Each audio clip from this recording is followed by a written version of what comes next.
Rate news செய்திகள் வாசிப்பது இளையராஜா.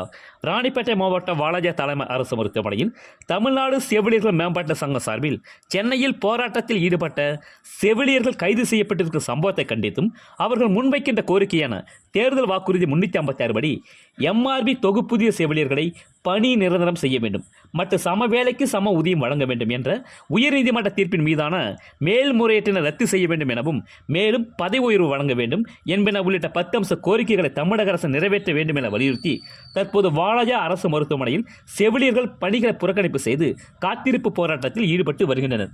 இந்த போராட்டம் காரணமாக வாலாஜா மாவட்ட தலைமை மருத்துவமனை மாவட்டம் முழுவதும் உள்ள மருத்துவமனையில் செவிலியர்கள் பணி புறக்கணிப்பு செய்திருப்பதால் செவிலியர்கள் இன்றி மருத்துவ நோயாளிகள் கடும் இன்னலுக்கு உள்ளாகி உள்ளனர். ரெட் நியூஸ் தமிழ் செய்திக்காக ராணிப்பேட்டை மாவட்ட செய்தியாளர் சிவா. செய்திகளை உடனுக்குடன் தெரிந்து கொள்ள ரெட் நியூஸ் தமிழ் சேனலை சப்ஸ்கிரைப் செய்யவும்.